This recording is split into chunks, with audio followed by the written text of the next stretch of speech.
Good afternoon. Hi. Welcome.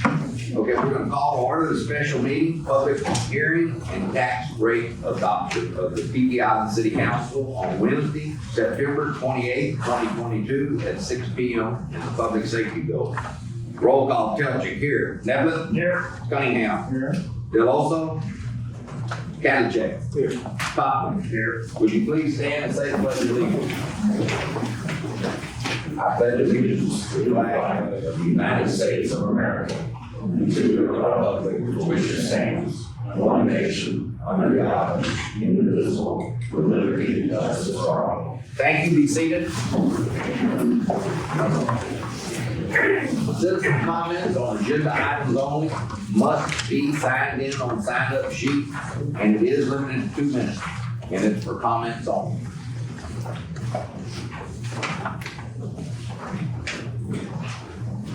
All right. Public hearing on adopting the 2022-2023 proposed property tax rate. Open public hearing on adopting the 2022-23 proposed property rate. The public hearing will be held specifically for the 2022-23 proposed tax rate. The public hearing is open. All right. Do we have any questions about the tax rate? Yes, sir. Okay, then, but our valuations just went up. Ours particularly went way up. And now the mill rate, I guess, is going up. The rate for the dredging is why it's going up. Okay, so we're paying for the dredging. It's for the dredging. That's a main driver. That is the only driver for the rate going up. The M&O went up 0.0001%. The maintenance and operation. And the only driving rate to this is the $8 million that we have to have for the dredging. Now, there's a breakdown I can give y'all if y'all want to hear the breakdown, and it goes like this. So we've been working on it, I'm gonna say 3 years. We have Atkins and Terracon working on the project to receive our permit from the Corps of Engineers. That was a cost of $496,685. Then our bids came in for the dredging. We had Apollo Environmental, and that's their mobilization that is built in the BDUM, which is the storage area out here. We have approximately 26 acres out there, and we're utilizing about 8 to 10 of it right now. So they allowed us to go ahead, the Corps, which we have leased, allowed us to go ahead and build a BDUM out there. And then they're gonna put rocks around it, and then we'll put the dredge material in there. We'll be dredging approximately 126,000 cubic yards of dredge material out of our canal. Now, what's gonna happen in this is that the canals that are 6 foot or deeper will not get dredged. So when we went into this, we had a discussion, and we went into this, decided that since the last time they dredged, they mainly dredged 62,000 cubic yards. So we're taking this now, every canal to a minimum of 6 foot, maximum of 6 foot, which that's what the Corps will allow us to do. They won't allow us to go any deeper. And at the entrance of each canal, they will allow us to drop to 8 foot. And that's gonna give us a little longevity. When the silt starts coming in, it'll drop into that 8 foot ditch that we're gonna have right at the entrances. And then it's gonna give us a little more longevity for the rest of it to silt back in. And that's the reason we do it about every 10 years. And we take this obligation out and pay it off in 10 years. So now some of the canals, they won't be coming in. I'll just use mine, for instance. They won't be coming into it except maybe, I don't know, a fourth of the way. The rest of it's all 9, 10 foot deep. So we don't have to worry about that. Some of the canals around here, though, are really shallow, and they're gonna be taking more out of those. So they went through the whole island. We have had 2 public meetings on this, about the dredging, and it showed the depth and where we're gonna start. We are gonna do 24-hour day dredging. It's gonna be a mechanical dredge. And it's gonna go out here, they're gonna set a site up out here where they'll take mechanical and pipe it into BDUM out there. And that saves us $250,000. And saved us $250,000 off the bid to do that. Then we went into that there has to be a breakwater built over here. It's going to be 1,400 foot. It's gonna come from basically where the trailers are parked on that piece of land over there, where Tom Fisher owns it, and it's gonna come straight down to the intercoastal where it goes underneath the bridge, and it's gonna turn and go up 400 foot.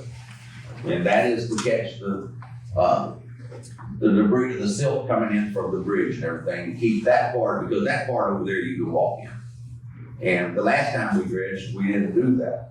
But this time, they think this is gonna be the solution, and that's the reason they're doing that. So the Apollo dredging came in at $4,745,640, which is a little more than twice as what it was 10 years ago, but we're doing twice as much for yardage too. And then with the escalation of prices over the 10 years, they came in pretty close to what it was 10 years ago. It's probably about $400,000 difference in a 10-year period, which is really good. Then Shirley and Sons came in to build the breakwater that I'm talking about over here for $1,388,662. Then we had construction management, construction oversight report, citizen notification, web management from Atkins for $298,500. So we had the certificate of obligation. We had to pay cost on that too, to get the certificate of obligation. And that was the attorney fees and bond procurement fees, and that was $102,000. So the whole thing came up to $7,031,487. At that point in time, we put a contingency on it, which we were advised to put a contingency of 20%. And they came down, and the alderman and everybody got together and said, let's just do 13%, because they thought 20 was way too much to put on there. So they rounded it off to $8 million, which was $968,513. Now we're thinking, and we're hoping that the plans were good enough and everybody done a good enough job, and if they were out and they had plenty of time to do this, that we're not gonna have to spend the contingency. If so, it'd be very little of it. That money in return will be put on the back of the debt next year to lower the tax rate money. Again, so next year it will lower the tax rate, whatever's left. So if there's 900,000, we'll throw 900,000 on there and reduce the debt. Yes, sir? Is there any exposure that of these fixed bids, do we have any exposure that the cost may end up being more? I mean, if they're overrun exposure for these projects from any of these bids? No. No, that was the reason for the contingency. But the quantities were covered, and we think we're a little more than what's needed on the quantity, so we don't think we're gonna have any overrun. I will say that each contractor has a performance and maintenance bond. So they will finish the job, or we'll hire somebody else to finish the job. But most of these contractors are very reputable, and they're both doing work for the government now and other entities. Okay, and I have a second question. What was the timing of when this tax rate was set, and the timing of when the evaluation of the home, so you get the estimated revenue that you're gonna get for this year?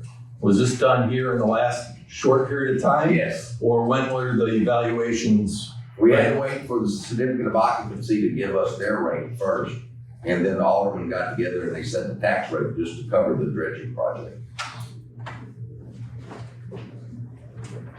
What's the timeline? Well, we're hoping to get started somewhere, and y'all step in. We're hoping to get started sometime in November, October, late October, November, to get out of hurricane season. So the first thing they have to do though is to start the project is they have to build a wall over here, the breakwater, and then they have to go in and make the BDUF. They have to make it, maybe put the rocks around it and get it ready to dump. So that will be the first thing to do, and then we're looking at about a 4-month project. Hopefully be out of here by summer and be done with this. And what's the payout for the debt? 10 years.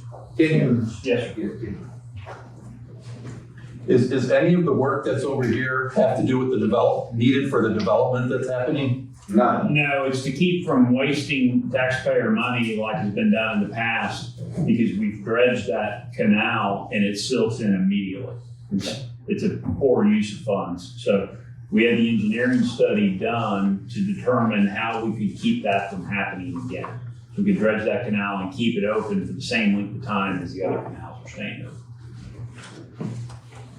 Yeah, they're completely separate than us. There's no dredging that's gonna happen in the old Teakwood Marina. That's all on the owner and the developer of the Yeah. marina. That has nothing to do with the village. Yes, sir. So just, using rough numbers, and I just want to make sure I understand the meaning of these rates.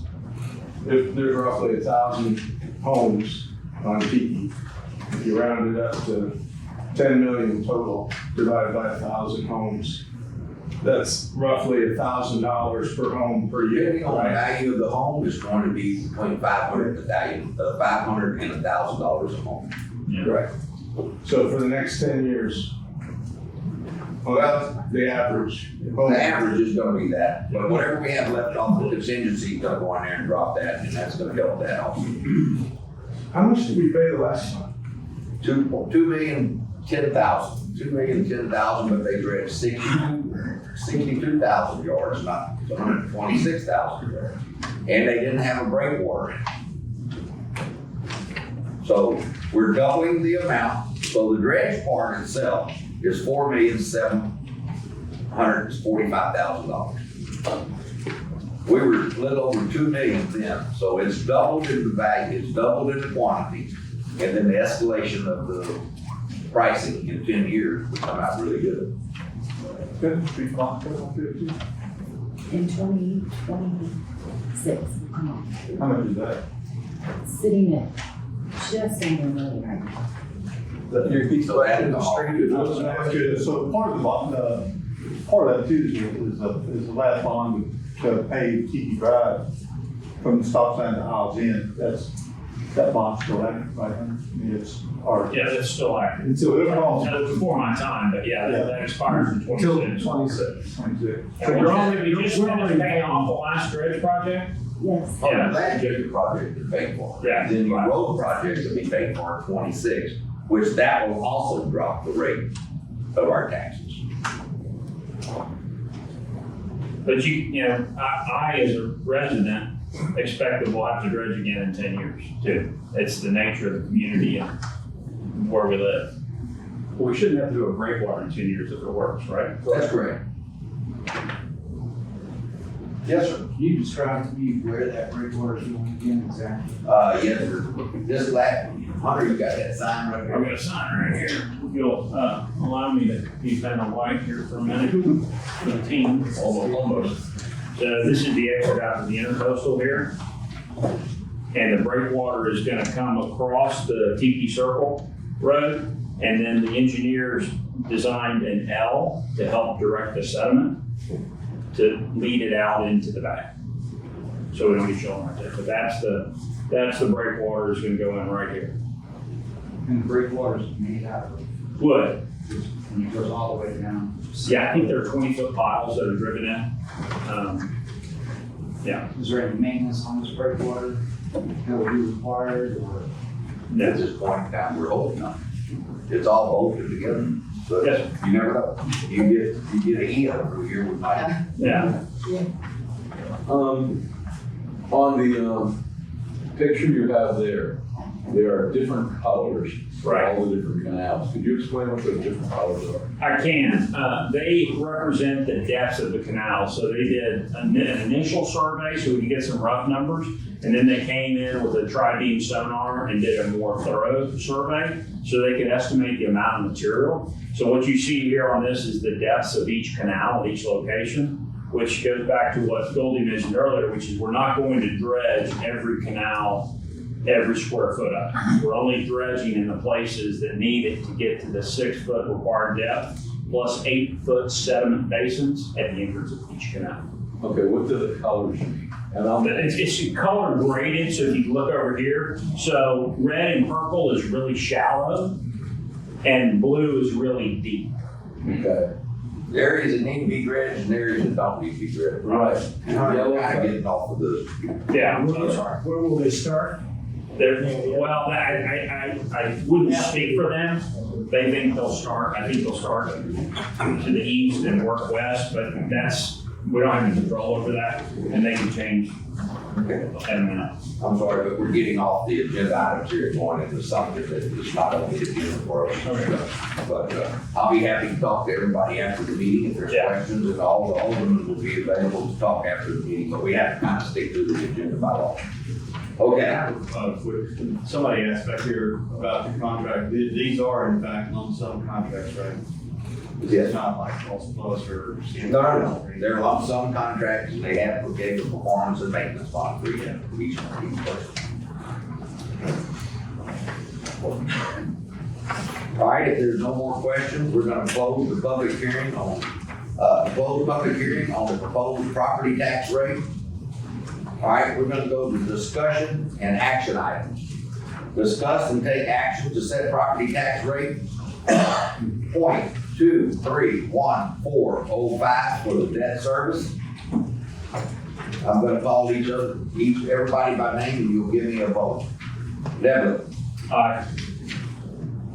Kaufman. Aye. Cattercheck. Aye. Cunningham. Aye.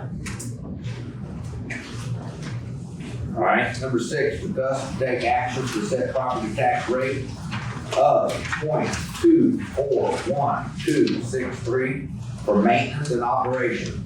Again, I'm gonna ask for a vote. Devlin. Aye. Kaufman. Aye. Cattercheck. Aye. Cunningham. Aye.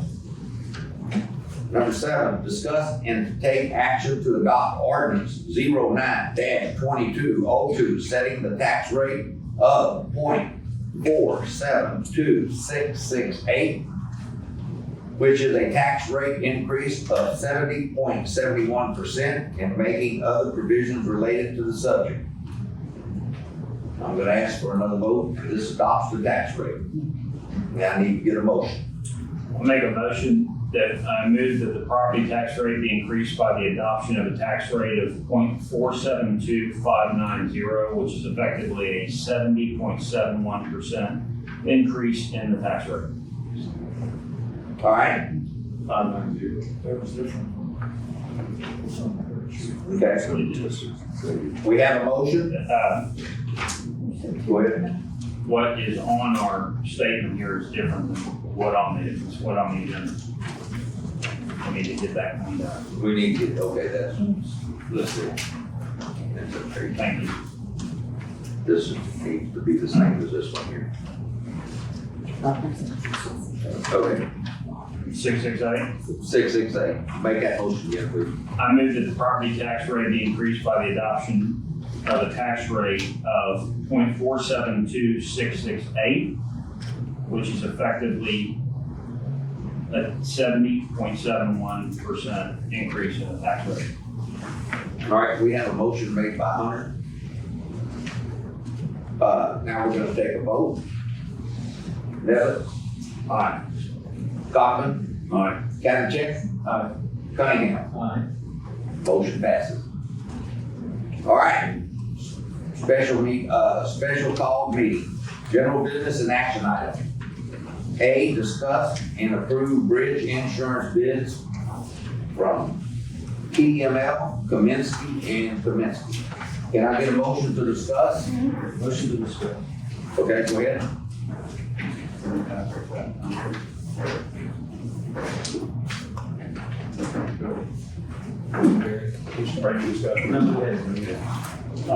So we have a renewal on 1017, a current bridge policy. And so I did this handout to help you guys kind of follow through what we're doing. If you go to the top, you'll see that the replacement cost on the bridge was done with an engineering report on 411. So the replacement cost on the bridge is determined by the engineers, $1,679,031. Currently, the village has a policy with Great American Insurance with Kaminsky for $1 million for the bridge and $1 million extra expense for a premium of $5,500. I'll stop there for a second and tell you what we have coverage for and what we don't have coverage for. We don't have coverage for wind or flood, or anything attached to related. We do have coverage for what they call special form, which is collision and lightning and fire and other perils like that. Is it possible to get coverage for wind and flood? No. Okay, thank you.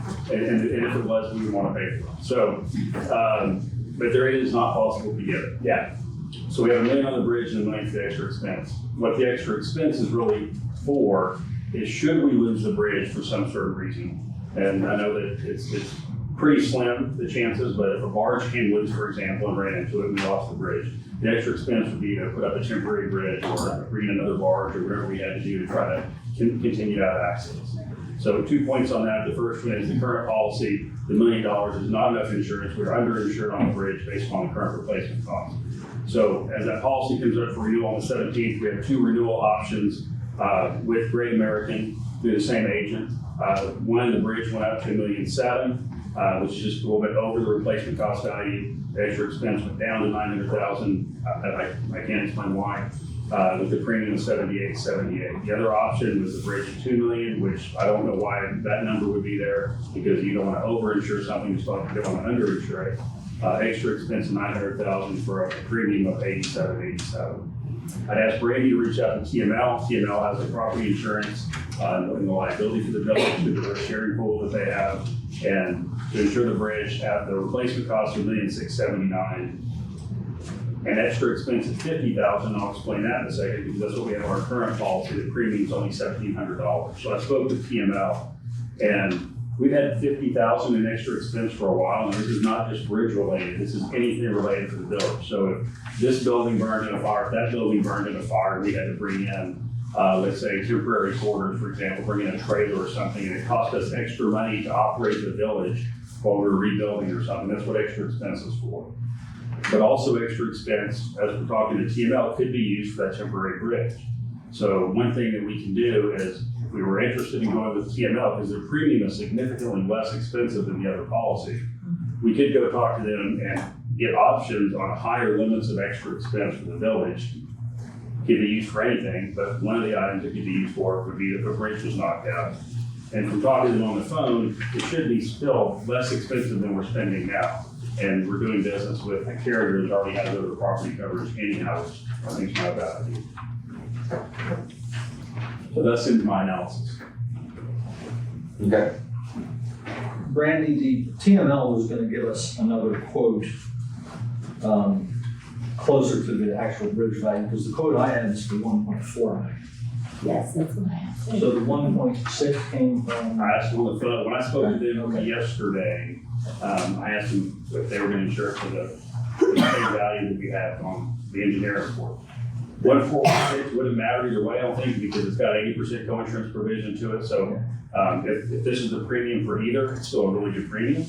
We just need to get the premium for more extra expense, which we won't have today for this meeting, but we might have before we do it on 10/17.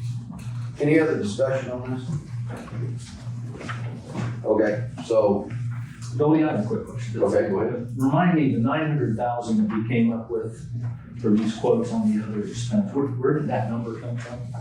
That's just a cost estimate that we had a while back, that it would take for somebody to move in, to bring a temporary bridge. Okay. Most likely, we'd have to somehow make a deal with Tom Fisher over there and take down that little fishing thing he's got there, buy that from him, or replace it later, and then put a bridge in to keep us all coming in and out the island until they build one. So that's what it's for, is to either lease property or maybe have to buy property and then get a bridge brought in. Yeah. Because there's no other property that has to do that. Because this property right here now belongs to the marina development. And then we only have the little access easement area there, which you can't get through because all the power and everything's trying. And you gotta do it in a way such that you can rebuild the bridge while you're maintaining traffic down. That's correct. We have time to get a number from TML before this thing reviews on the 17th. We just don't have a meeting between now and then. So That's fine. if we want to have a special meeting to discuss. I don't think you'd have anything that's going to blow up on you right away, but, okay, so I'll need a motion. So we're talking about tabling it till the next meeting? Is that Well, the thought? the renews on the 17th, so that's, when's the next meeting? One something. Yeah, so we have to do something before that.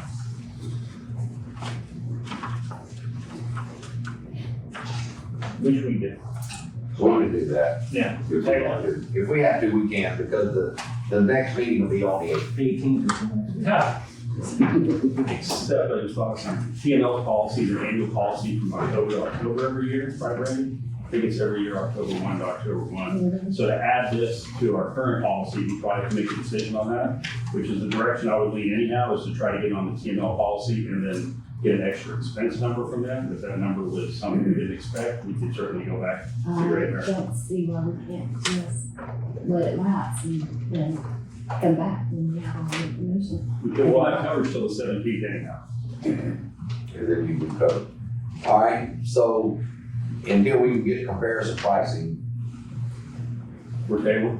well, that, I need a motion today. Did you say that? Did you make- I'll make a motion to table this. to the- Okay, I have a motion by Steve Cunningham to table. I need a second. Second. And I have a second by Gary Kaufman. So we'll table, this bridge insurance and we'll get back to it on the 17th of October. Or the 4th. Right, we have on the agenda also tonight, B, discuss the status of the marina property. Open this for discussion, somebody. Good. Okay, so, we've got some research we want to do on this, but just in a nutshell on this thing is, and I don't mean to sound rude, but we don't have anything to do with the marina. The marina is a private piece of property, just as you own a piece of property and want to build a house. It would be nice to get updates from them to tell you where they're at on it. But as far as actually us giving a report, we don't know anything that they're doing, which direction they're going, and it really, the only business that the village of Tiki Island has with it is that the alderman voted in a third-party company to do the plan review and to do the inspections for the building for the duration of the project. I'm just gonna use some round numbers. So if we took this in for $70,000, 72,000, it was in the area of $70,000, let's just say that. And we have a third-party inspection firm that will review all the plans, make sure that the plans are in the International Building Code, and do all the inspections. Or we had the option of hiring a building inspector for 3 to 4 years at $80,000 a year, just using round numbers. So it made sense for the village to spend 70 versus 300 something. So the only thing that we have an obligation to them is that when they bless the plan, the third party inspection company bless the plan, we have an obligation to sell them a permit. And that's it. But as far as us knowing every screw they turn and if they're gonna give us a report on there, it's their private piece of property, it's not ours. The only thing I can say is, and I was back on this when we had the lawsuits with the bank for years that we fought because nobody wanted the dry stack, is that before they can turn drive the first nail, turn the first bolt, they have to put in the bulkhead. And that's the only thing that we do have, that we have any control over, is they have to do that before they can start construction. So I don't know of any other discussion. Steve, you have anything you want to say? Well, yeah, I have to put this on there, and I received some information from the developer here a few weeks ago, because I've been approached by residents asking the status on it. So I just touched base with him, and he's gone, and I heard this, we have a new sales girl up here at the office up here, and I heard this through her as well. They're going to have, y'all may receive something in the mail, and invite to an open house up here. Because basically what he told me is they vastly underestimated the market. They was assuming that most of their buyers were going to be Tiki residents.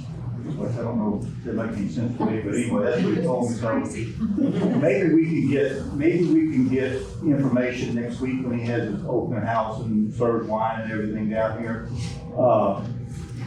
But my point I guess the reason I put this on here is not only that, basically from what I hear, and I'm gonna see what it says down here, is that I have concerns going forward. I mean, we've been told, we're breaking ground 2 years ago this summer, and we're still sitting here with the bulkhead, and I'm not speaking with Goldie before the meeting. I vaguely remember the attorney telling us in the meeting that we didn't have the authority to stop it from, they can do the bulkhead whenever they want to, but we'll get with Goldie in the morning, we'll talk to the attorney on the phone and straighten that out and see what the status of that is. So, I mean, my worst fear going forward is they've been dragging their feet so long, from what he told me the other day, they're gonna switch gears, they're not gonna build the condos now. They've sold 2 condos, they have to sell 14, gotta have 14 apartment condos. They've had 2 since that sale was in March. They have to sell 14 for the bank for the lease of the money. To get a loan for the bulkhead in the condos. So they're gonna switch gears, they're gonna look at doing the villas in the bulkhead, because they can get financing for that pretty quick, what they say. So we'll see how it goes. I mean, like I told Goldie, my worst fear laying in bed at night is waking up and there's a rusted piece of 4-story dry stack out there that they pulled out in the middle of the night and left like the last developer did. Or they bail on us and we're stuck with that bulkhead again. So I just, I just basically getting this on the agenda. I had some legal questions for the attorney, but she couldn't be here tonight. So we'll get this straight out, so I'd like to go ahead and table it, I just want to comment. I mean, as you said, it's a private developer, so it may not ever go. That's a possibility. He can sell it. He can sell it, he can just give up. I mean, there's lots of possibilities that we can't control because it's private property, so. He did tell me they could build. I asked you that specific question. Is that, not doing the condos, is that a deal killer? He said no. He said they can build the thing without the condos. It's gonna take them longer to build it, and longer to get their money. But they can build it without the condos, we told him. So. But can we go ahead, I guess we'll table, I can bring it back up and discuss it more when John's here and. Well, I think what we ought to do, we'll go ahead and table this and then get the information and get it written from John, pass it out to us all and bring it up, and then y'all can report on it then when we have the verbiage from the lawsuit settled, is what I would suggest. Okay, that's fine. And then also what you're saying is true, they're gonna start with it. I talked to higher up than the salesman, they called me the other day, and what Steve said is true about that they thought that the Tiki people were buying, and I asked them if they bumped their damn heads, if we all got boat slips and we got houses. And he said, well, he was thinking since they have 16 or 17 people that's interested in 8 villas, that they would start there and then activity would breed activity. So, and they do only have 2 entitled out of the 14 that they need. So that's a dead dog race. All right, thank y'all so much. Can you take a question on that from the audience? Just a quick question, curiosity one? I'm getting ready to go into citizen comments. Okay. All right. Okay, so we have a motion to table by Steve Kavicek, second by Gary Kaufman, and we're gonna table the discussion of the meeting. All right, citizen comments. Please state your name, limited to 2 minutes. Hi, Greg Moran, live at 107 Bamaku. I'm just curious, going back to the tax discussion, would they be at the same rate, or are they, because they're something different? So would that be a benefit if they built it and it's worth X value? Would that help? Yeah, if that was all built, your tax rate wouldn't be nowhere this high because they're gonna pay the same taxes as everybody else. Thank you. Any other questions? Yes, Scott? Comment. No questions, comment. Just I would just say, I would offer, I don't know these people, but if you're selling condos on West Bay for the same price as West Palm Beach, that might be one reason why that was so too. thank you for your comment. They seem grossly overpriced to me, and I knew someone who was thinking about buying one as an investment. And he took a look at it and said it would be a dog investment because of the upfront cost. My second comment is the bridge, you mentioned the value of the bridge or whatever, I think it was 1.6 million. It amazes me that it costs 1.4 million to build 1,400 feet of wood fence, breakwater. And it would only be 1.6 million because if the bridge gets damaged and nobody's liable, like if a barge doesn't hit it, something else hits it, and you're gonna have to pay to demolish what's there. And then tear out all the foundation and put back a new bridge. And I don't know which, those two numbers seem kind of out of kilter to me. For 1.6 million, I can demolish and build back that bridge. And for 1.4 million, I get a 1,400 feet of wooden bulkhead. I don't know which is off, but I would venture to say one of those two numbers is off. And I'd be amazed if you could demolish and rebuild that bridge for 1.6 million. I guess you have an engineer determine that. Yeah, I don't know much about engineering, but a little bit about insurance. And so the report is the replacement cost for that bridge. And it doesn't mention demolishing, but an insurance policy, right, if written correctly, would have extra money in there for demolition and other things to rebuild that bridge. Well, see, that to me, if you're gonna buy insurance, then you have to demolish the old one in order to build it in the back. It wouldn't be a limit to your insurance where it would be just like the extra expense. It would be extra expenses that you might incur to rebuild the bridge, which is one of the things we're going to do. Well, if the engineer might offer something up about what it might take to demolish that Sure. bridge, I think it would be surprising how much it would cost to demolish the bridge. Well, thank you for your comment. Okay, I think I made a mistake here on number 7. We went ahead and Hunter made a motion and we went through a vote, but I need to get a second on number 7. Well, I'll second the motion on item number 7. All right, thank you. We have a second by Steve Cunningham. All right. Can I get a motion to adjourn? Motion to adjourn. All second? So, All in favor? aye. Motion adjourned. Thank you. Steve Cunningham.